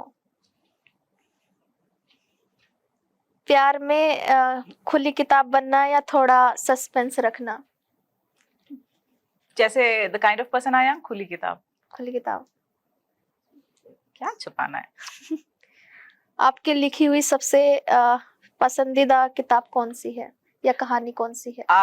मेरी जो सबसे पसंदीदा कहानी है, अपार्ट फ्रॉम मेरे बाबा जो कविता लिखी है, वो तो हमेशा जिंदगी भर फेवरेट रहेगी, लेकिन उसके अलावा एक कहानी थी चेरी मोया, जिसको अवार्ड भी मिला था। आई थिंक वो सबसे प्यार से लिखी हुई कहानी है अभी तक। अरे वाह मैम, हमारा रैपिड फायर ही तो नहीं था, और इससे ही मेरा मतलब इन सबसे हटके एक क्वेश्चन है आपके लिए, वो मेरे जहन में बहुत टाइम से आ रहा है कि भारत में आजकल आप देख रहे हैं कि किस तरीके के केसेस हो रहे हैं, और कहीं ना कहीं पत्नियों पे आरोप लग रहा है उनके ही पति की हत्या का। हाल फिलहाल में ही केस हुआ है राजा रघुवंशी का, जो मेघालय में हुआ, और कुछ महीने पहले हुआ था मेरठ में सौरभ राजपूत का, जो नीले ड्रम में उनकी बॉडी मिली थी। आपको क्या लगता है कि ये ऐसा क्यों हो रहा है? क्योंकि समाज में मतलब इस तरीके के क्राइम होना, और मतलब पत्नियां ही पति के ऊपर ऐसा कर रही हैं, तो क्यों कर रही हैं? क्या इसका मतलब एक सामाजिक कारण है या मनोवैज्ञानिक कारण है? ये क्यों हो रहा है? सबसे पहली बात तो जो हो रहा है वो बहुत गलत हो रहा है। क्राइम किसी भी लेवल पे हो और किसी ने भी किया हो, वो गलत ही होता है। I strongly condemn that. वो नहीं होना चाहिए। ये बात किनारे रख के एक बार सोच के बताओ अंशु, हम लोग ऑफ लेट हमने देखा है कि बहुत लोग ये बोल रहे हैं कि सडनली औरतों को क्या हो गया है, वो अपने हस्बैंड्स को मार रही हैं, तंग कर रही हैं, ऐसे ऐसे केसेस आ रहे हैं। हर घंटे भारत में ही नहीं, विश्व भर में औरतों पर कितने अत्याचार होते हैं हर घंटे। हम उसके बारे में इतनी बात ही नहीं करते। 1-2 ऐसे केसेस आए हैं और हम उसके बारे में इतनी बात करें, जो अच्छा है, करनी चाहिए, पर इतनी ही बात उन केसेस के बारे में भी करनी चाहिए जो हर घंटे औरतों के ऊपर होती हैं। आज भी डेटा बहुत स्क्यूड है। औरतों पर अत्याचार, औरतों पर रेप, औरतों की ऑनर किलिंग, औरतों की डाउरी किलिंग, औरतों के ऊपर थ्रेट्स, क्राइम, इतना स्क्यूड डेटा है ना कि आपको लगेगा कि क्राइम देखो दोनों तरफ है, इस तरफ बहुत ज्यादा है। अब आपका जो मेन सवाल ये था कि आप क्या लगता है कि ये क्यों हो रहा है। आई थिंक साइकोलॉजिकली आप डील नहीं कर पाते हैं इन सब चीजों से, और आपको कोई सही रास्ता दिखाने वाला नहीं होता है। आप ये बहुत ही घटिया नीच किस्म का क्राइम करते हैं जिसमें आप किसी की जान तक लेने से नहीं चूकते। ये होना तो नहीं चाहिए।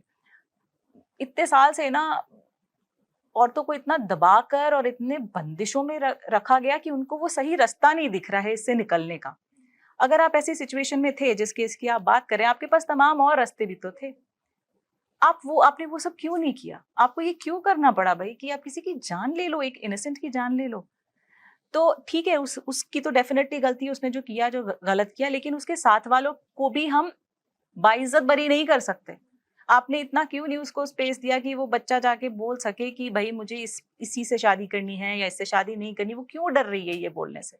और हम दूसरों की बात करते हैं, जरा हम अपने घरों में तो झांक लें। क्या हम अपने बच्चों को इतनी आजादी देते हैं कि वो बात आके शुरुआत में ही बोल सकें और अपनी बात रह सके और हम उनकी बात ना काटें? वहां पर हम ऐसे ही बंदिशें उनके ऊपर भी लगाते हैं, उनकी बात नहीं सुनते, उनको डिसमिस करते हैं, उनके इमोशंस को नीचा दिखाते हैं, उनको इतना खराब महसूस करवाते हैं उनके डिसीजंस के बारे में कि वो बेचारे निकल नहीं पाते, और फिर वो विकृति रूप ले लेती। ये विकृत रूप है, ये घटिया रूप है, ये मॉन्स्ट्रस रूप है, ये नहीं होना चाहिए। ऐसे लोगों को सजा मिलनी चाहिए। बट द थिंग इज कि गलती इनकी है तो उनकी भी है जिन्होंने इतनी स्पेस नहीं दी। तो कारण तो बहुत सारे हैं, साइकोलॉजिकल कारण भी हैं, सोसाइटल रीजंस भी हैं, but at the end of the day this is wrong, this is absolutely wrong. और कभी कभी बच्चे बता भी देते हैं कि हम इनसे प्यार करते हैं या इनके साथ रहना चाहते हैं, तो माँ बाप ब्लैकमेल करते हैं कि मतलब गांव में बदनामी कराओगे, शहरों में बदनामी, कोई रिश्तेदार नहीं आएंगे। उनके चलते जानते हुए भी परिवार वाले बच्चे की शादी करा देते हैं, फिर परिणाम ऐसे आते हैं। वो तो है। ऑनर किलिंग अभी एक वर्ड किया ना, वो क्या था? यही तो था ना कि आप बस उनको ये बता दें कि भाई हम अपनी मर्जी से शादी करना चाहते हैं, तो दोनों को ही खत्म कर दिया जाता है वहां पर। ऑनर किलिंग इसी को बोलते हैं। ये तो हर घंटे हो रहा है। तो आप बच्चों को दो तरीका है, या तो आप उनको इतनी स्पेस दो कि वो अपनी बात रखें, एक सोल्यूशन पे आ जाए, और नहीं तो चांसेस आर कि वो भटक जाएंगे अपने रास्ते से। जैसे ये बच्ची भटकी है, उसने भटक करके ये काम किया, अब सजा भी भुगतेगी, उसके साथ साथ परिवार भी सजा भुगतेगा। भटकने से रोकने के लिए हम सबकी जिम्मेदारी बनती है ना, सिर्फ उसकी अकेले की नहीं है।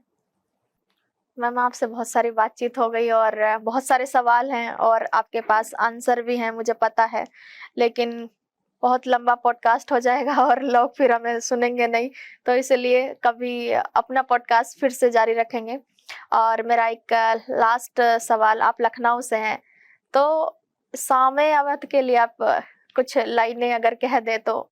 शामे अवध पे तो नहीं, अवध पे एक बहुत प्यारी सी लाइन है जो हम वैसे भी घर में मतलब बोलते रहते हैं लोगों से। गर फिरदौस बररू जमीनस्त, गर फिरदौस बररू जमीनस्त, हमी अस्तो हमी अस्त। मतलब अगर धरती पे कहीं भी स्वर्ग है, पैराडाइज है, तो यही है, यही है, यही है। वाह, बेहद खूब, बहुत खूबसूरत है। आज की जनरेशन के लिए आप क्या मैसेज देना चाहोगी?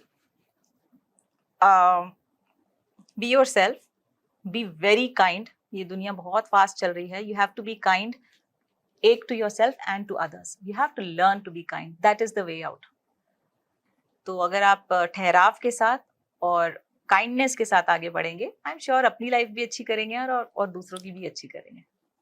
Thank you so much ma'am, आपका सिरोस टीवी पे आने के लिए, और आशा करते हैं आपको हम लोगों की बातचीत पसंद आई होगी। बने रहिए हमारे अगले पॉडकास्ट के लिए, तब तक के लिए अपना ख्याल रखिएगा। Bye bye.